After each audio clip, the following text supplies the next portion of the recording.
Est-ce qu'il t'arrive de te dire « Ah non, mais je me sens pas du tout à la hauteur là. Oh là là, mais j'y arriverai jamais, c'est pas possible. Non mais moi, je me sens incapable de faire ça, on est d'accord hein. Oh là là, mais j'ai pas du tout ces capacités pour faire ça. Comment je vais faire ?» Tu me rassures. Bah oui, tu croyais tout de même pas que j'allais te dire que c'est une mauvaise nouvelle. Ou pire, que t'étais nul. Non, ça, je vais laisser les pessimistes le faire. Hein. Pour réduire ou dépasser ces autosuggestions négatives, eh bien, il faut d'abord comprendre ce qui se cache derrière ce mécanisme de phrases dévalorisantes. J'ai donc mené mon enquête et j'ai détecté 3 indices que je vais te divulguer dans cette vidéo avec des preuves à l'appui. Et si tu restes jusqu'à la fin, je te donnerai 2-3 petits conseils qui peuvent t'aider dans cette situation.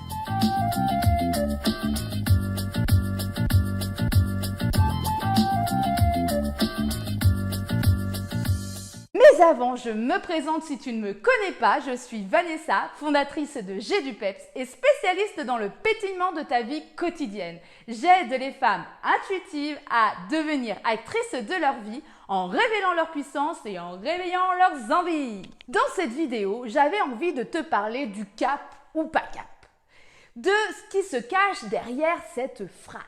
Qu'est-ce qui enclenche ce doute de soi dans certaines situations?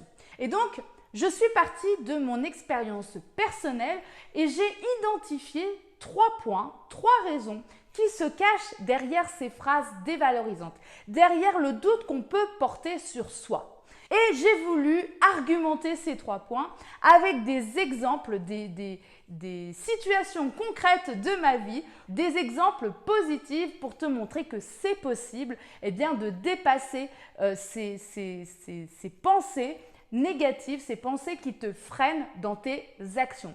Et puis, j'ai voulu également te donner 2-3 petits conseils pour te permettre d'améliorer cette situation ou en tout cas prendre conscience de certaines choses pour progresser, pour dépasser ce frein, ce blocage dans ton quotidien.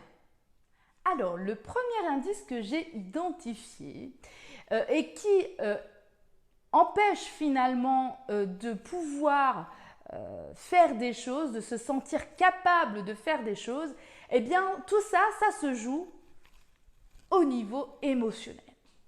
Voilà. Tout passe par l'émotion. Et puis, il y a l'émotion la plus forte qui génère vraiment ce blocage émotionnel la plupart du temps, la majorité du temps, c'est la peur. Ouais, la peur. Alors, la peur, elle se décline de différentes façons, mais généralement, elle est hyper bloquante. Notre cerveau est en train de nous dire « il y a un danger qui va se passer ». Sauf que bien souvent, ce n'est pas un danger de mort, mais c'est un danger par rapport à des situations qu'on a peut-être déjà vécues dans le passé. D'accord? Alors, pour te montrer la preuve de cet indice, je vais te parler d'un exemple concret qui s'est passé dans ma vie. C'est-à-dire que moi, j'avais une peur affreuse de prendre l'avion. J'avais pris l'avion pour la première fois en 2009. J'étais très stressée de le prendre. Mais au retour, j'avais pris la décision que je ne reprendrais plus l'avion parce que je m'en sentais incapable au vu des émotions que cela m'avait engendré. Je n'arriverais pas à dépasser cette peur. Et cette peur, bien évidemment, c'était essentiellement, majoritairement, la peur de mourir. Eh bien, la bonne nouvelle dans cet exemple concret, c'est que l'année dernière, j'ai repris pour la 2e fois l'avion. Et tout s'est bien passé. Et ce qui est génial, c'est la sensation qu'on a quand tout se passe bien, quand on se sent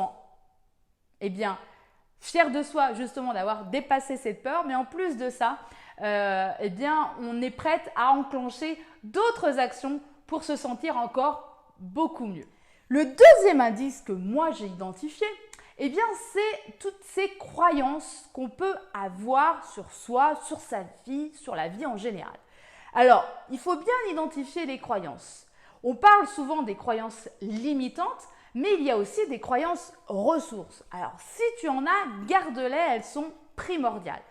Là où on va s'intéresser sur cette vidéo, c'est les croyances limitantes. Bah oui, parce que c'est celles qui vont te donner ce doute de toi, ce doute en toi, et également dans tes capacités, dans ce que tu es capable, dans les forces, dans les ressources que tu peux avoir en toi.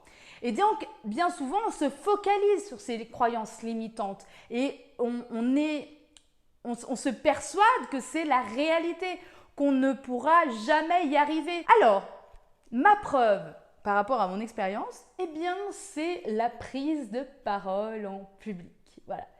Je me croyais incapable de prendre la parole face publique. Et pourtant, c'est quelque chose qui m'animait au plus profond de moi, mais je me disais, mais non, ce n'est pas fait pour moi.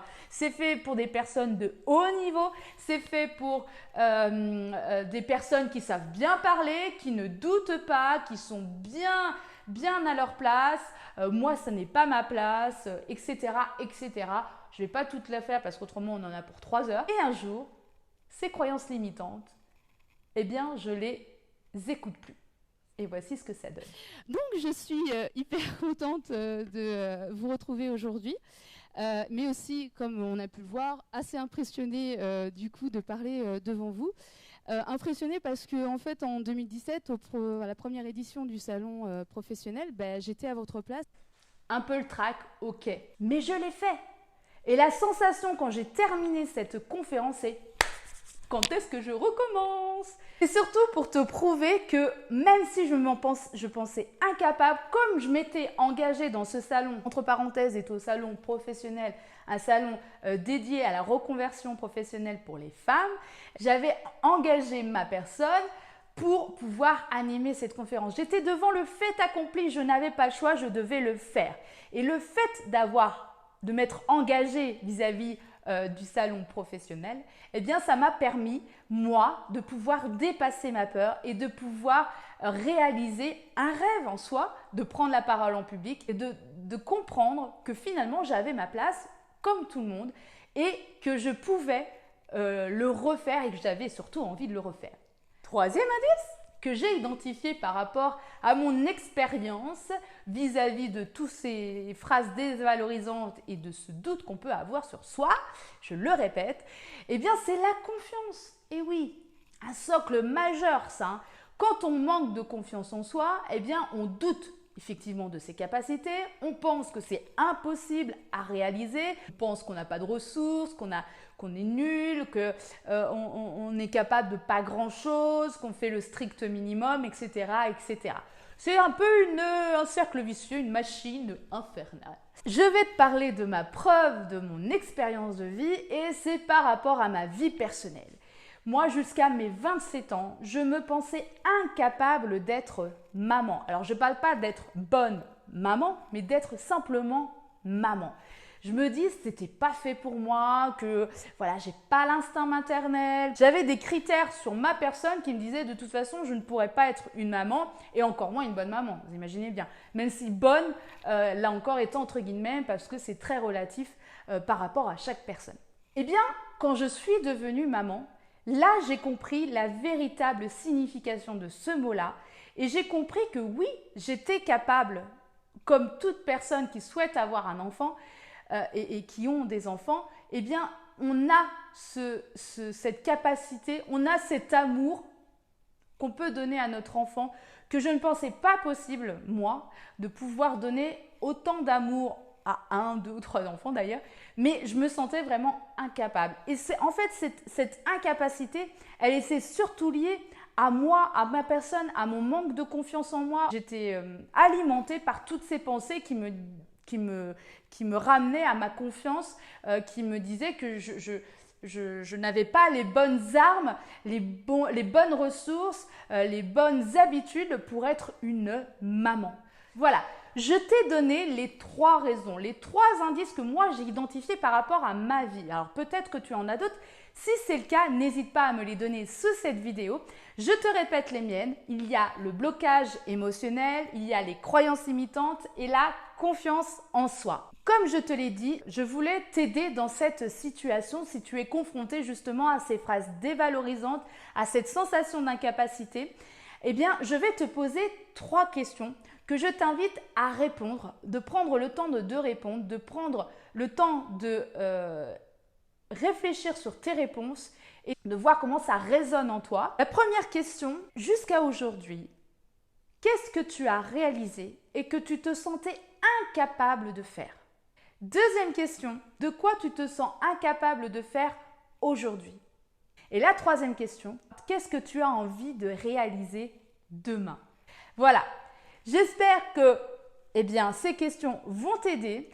Si tu souhaites aller plus en profondeur sur les réponses que tu as données à ces questions, je t'invite à prendre rendez-vous avec moi pour un rendez-vous téléphonique de 30 minutes avec moi pour qu'on puisse en parler plus longuement et pour qu'on puisse éventuellement débloquer certaines choses. N'hésite pas, il y a le lien qui est en dessous pour une séance découverte. J'espère en tout cas que cette vidéo t'a plu. Si c'est le cas, je te remercie de l'avoir suivi jusqu'au bout. N'hésite pas à la partager autour de toi. Voilà, ça me ferait très plaisir et ça permettra de faire connaître J'ai du Peps à plus de monde encore. Je te donne rendez-vous pour une nouvelle vidéo, pour une prochaine vidéo. D'ici là, prends bien soin de toi. Salut, salut!